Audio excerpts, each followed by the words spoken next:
Small scale industries in the Indian economy. Small scale industries अपना कैसे role play करती है इंडियन इकोनॉमी में, आज हम वो देखेंगे। उसका फर्स्ट पॉइंट है total production. These enterprises account for almost 40% of the total goods and services produced in the Indian economy। इसका मतलब है कि उसका जो टोटल प्रोडक्शन रहता है उसका 40% वो इंडियन इकोनॉमी में कंट्रीब्यूट करती है। They are one of the main reason for the growth and strengthening of the economy. ये बहुत ही इम्पॉर्टेंट रीज़न है ग्रोथ और स्ट्रेंथनिंग ऑफ इकोनॉमी का। जो हमारी इकोनॉमी है उसकी ग्रोथ और स्ट्रेंथनिंग में स्मॉल स्केल इंडस्ट्रीज़ बहुत ही इंपॉर्टेंट रोल प्ले करती है अपना 40% कॉन्ट्रीब्यूशन दे के। सेकेंड है एम्प्लॉयमेंट। जैसे कि हमने पहले भी देखा है कि small scale industries labour intensive है। These small scale industries are a major source of employment in the country. The whole labor force cannot find work in the formal sector of the economy, so these labor intensive industries provide a livelihood to a large portion of the workforce। इसका मतलब है जो small scale industries हैं वो major source of employment मतलब रोजगार उपलब्ध कराती है, और जो लेबर्स को फॉर्मल सेक्टर ऑफ इकोनॉमी में जॉब नहीं दिलाती हैं उनको small scale industries job provide करती है, यानी एम्प्लॉयमेंट अपॉर्चुनिटीज़ प्रोवाइड करती है।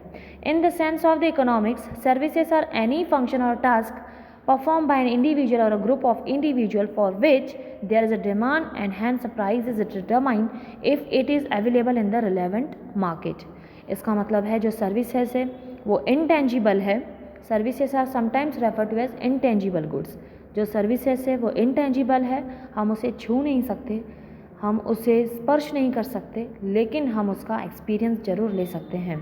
हम उसका एक्सपीरियंस मतलब उसे कंज्यूम करके हम उसका एक्सपीरियंस ज़रूर ले सकते हैं।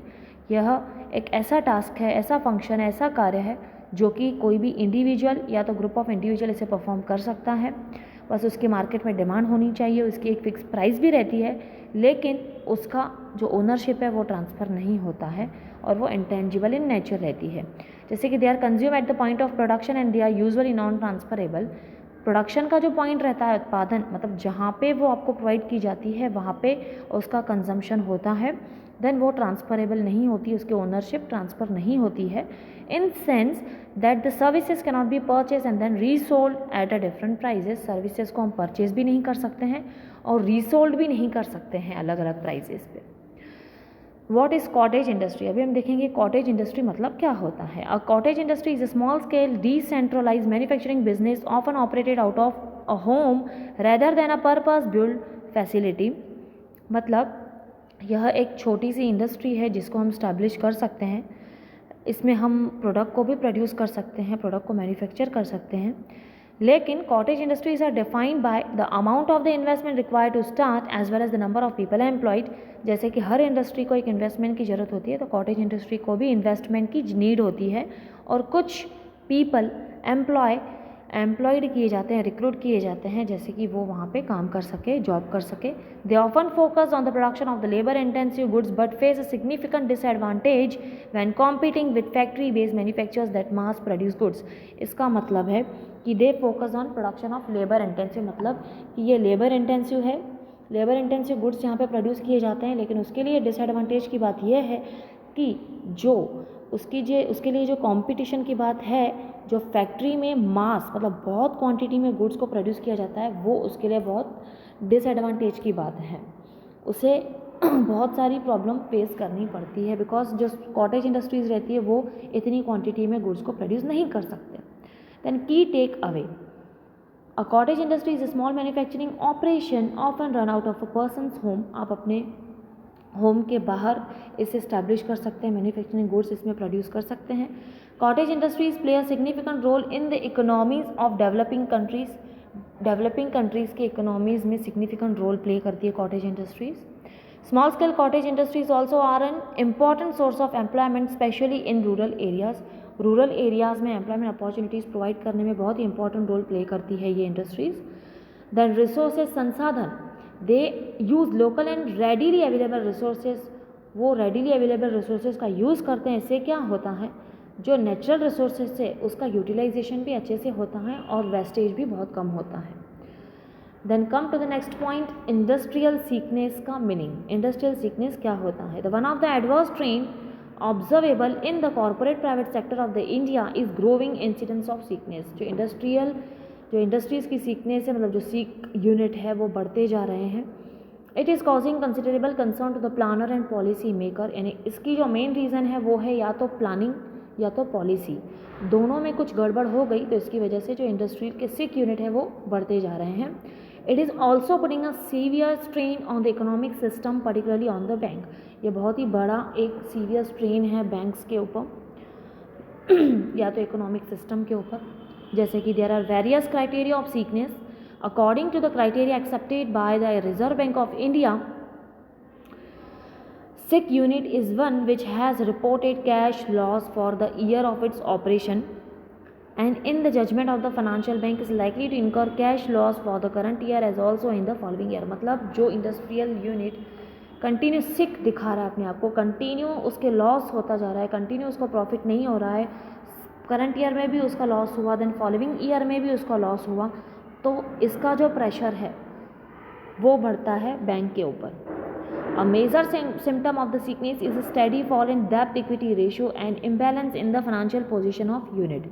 मतलब उसका जो डेब्ट इक्विटी रेशियो है, मतलब जिसकी जितनी उसे अर्निंग है उससे ज़्यादा उसका डेब्ट इक्विटी रेशियो दिखाया जाता है। उससे मतलब जितनी, समझिए 1 लाख अगर उसने कमाया तो उसे 2 लाख पे करने हैं डेब्ट, उसे 2 लाख कर्जा देना है, ऐसा यहाँ पे कहा गया है। Simply put, a sick unit is one which is unable to support itself through the operation of the internal sources that is earning plowback। मतलब प्लवबैक का मतलब है यहाँ पे कि जितनी उसकी अर्निंग है उतनी भी वहाँ पे उसकी अर्निंग नहीं आ रही है कि वो अपने एक्सपेंसेस अच्छे से पे कर पाए। As a general rule the sick unit continue to operate below the break even point. Break even point के बिलो उसकी जो इनकम है जितनी आनी चाहिए उतनी भी नहीं आ रही है, तो उसको हम कहेंगे सिक units.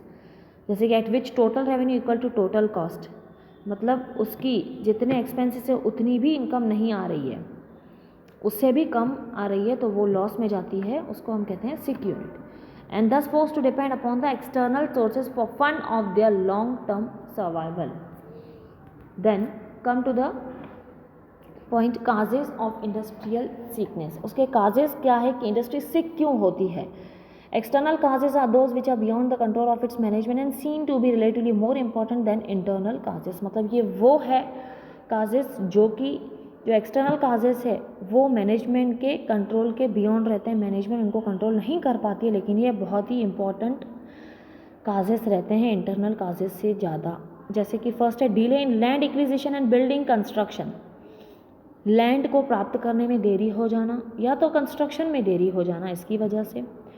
Delay in obtaining financial assistant from public financial institution, मतलब उनको फाइनेंशियल असिस्टेंट समय पे ना मिल पाना। लोन जो उन्हें चाहिए रहता है इंडस्ट्रीज़ को अपने कंस्ट्रक्शन के लिए या मेंटेनेंस के लिए या सेट्स के लिए, तो वो प्रॉपर टाइम पे ना मिल पाना। Delayed supply of machinery by the manufacturer, manufacture के द्वारा जो मशीनरी हमें टाइम पे सप्लाई करनी चाहिए उनको, उनका सप्लाई टाइम पे ना हो पाना। Problems related to recruitment of technical and managerial staff, recruitment जो मैनेजरियल स्टाफ का रिक्रूटमेंट है वो टाइम पे ना हो पाना। Delay on the part of government in sanctioning license permit etcetera, जैसे कि गवर्नमेंट के द्वारा सैंक्शन मिलने में टाइम हो जाना, परमिट मिलने में टाइम हो जाना, लाइसेंस मिलने में टाइम हो जाना। Then shortage of basic input like power and coal, यानी कि शॉर्टेज होना वहाँ पे पावर का, कोल का, मतलब जितनी इलेक्ट्रिसिटी चाहिए रहती है इंडस्ट्री को चलाने के लिए वो उतनी वहाँ पे अवेलेबल ना हो।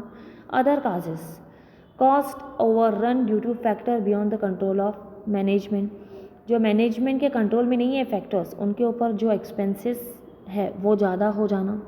Lack of demand for product और shift of demand to product of rival form due to the delay in the project implementation, project implementation जो है वो प्रॉपर टाइम पे ना होना, इसकी वजह से जो प्रोडक्ट की डिमांड है वो हम ना पूरी कर पाए, लेकिन वो हमारी जो राइवल फर्म है उन्होंने पूरी की, इसकी वजह से जो इंडस्ट्रियल सीकनेस है वो बढ़ती है, यानी कि delay in public project implementation. Then unsatisfactory performance by collaborators financial and technical, जो परफॉर्मेंस है उसमें कमतरता आना। Large charges in the scale of operation and optimum product mix in the long run and last but not least, जो scale of operation है उसमें बहुत सारे चेंजेस आ जाना, और जो product mix in the long run and last but not least, इसका मतलब ये है कि वहाँ पे जो स्केल ऑफ ऑपरेशन है उसमें बहुत सारे चेंजेस की वजह से जो हमें प्रोडक्ट प्रॉपर तैयार करना है उसका डिसीजन ना ले पाना, changes in the policy of government relating to the movement of the goods from the one place to another within the country, government की पॉलिसीज़ में दिनों दिन चेंजेस आते रहना उसकी वजह से, then lack of experience of the promoters in the specific line of activity, experience की कमी होना, जो प्रमोटर्स है, जो वहाँ के प्रमोटर्स है एक्टिविटीज़ को प्रमोट करते हैं उनके एक्सपीरियंस में कमी होना, differences among various person associated with the promotion and management of the enterprise, जो वहाँ पे पर्सन्स काम करते हैं, जो प्रमोटर्स है प्रमोशन और मैनेजमेंट का काम करते हैं, जो वहाँ पे पीपल एम्प्लॉयज़ है पर्सन्स है उनके बीच में डिफरेंसेस क्रिएट हो जाना, mechanical defects and breakdowns, mechanical defect आ जाना, inability to purchase raw material at an economic price and at the right time, मतलब रॉ मटेरियल को प्रॉपर टाइम पे परचेज करने में असक्षम रहना और राइट समय पे रॉ मटेरियल का आने में असक्षम होना, then failure to make control effective in time in case of deficiencies in the working, जैसे वहाँ पे जो वर्क चलता है कम ज़्यादा हो रहा है उसके ऊपर प्रॉपर कंट्रोल नहीं रख पाना, then deteriorating labour management relations and the consequent fall in capacity utilisation, जो वहाँ पे कैपेसिटी को यूटिलाइज हो रहा है वो प्रॉपर यूटिलाइज ना होना, उसमें कमतरता आना, देन लेबर मैनेजमेंट जो है वहाँ की बरोबर ना होना, faulty financial planning and lack of balance in the financial capital structure, जो कैपिटल स्ट्रक्चर है वो इम्बैलेंस हो जाना और फाइनेंशियल के जो प्लानिंग है वो प्रॉपर ना कर पाना, then industrial sickness has become a major problem of India's corporate private sector, industrial sickness ये बहुत बड़ी मेजर प्रॉब्लम आ गई है प्राइवेट सेक्टर के लिए, of course it has assume serious proportion a close look revival that there are at least 5 major causes of industrial sickness, जो 5 major causes हैं industrial sickness के वो है, एक तो प्रमोशनल यानी प्रमोशन में कमी हो जाना, मैनेजरियल यानी उसके कुछ एक्सपीरियंस में या मैनेजरियल जो परफॉर्मेंस होना चाहिए उसमें कमी आ जाना, टेक्निकल प्रॉब्लम हो जाना, फाइनेंस की कुछ प्रॉब्लम हो जाना और पॉलिटिकल जैसे कि गवर्नमेंट की पॉलिसीज़ में कम ज़्यादा होते रहते हैं, उसकी वजह से ये जो सारे काजेस हैं वो इंडस्ट्रियल सीकनेस लाते हैं। So bye bye student, next topic हम नेक्स्ट का जो पॉइंट है वो आगे देखेंगे।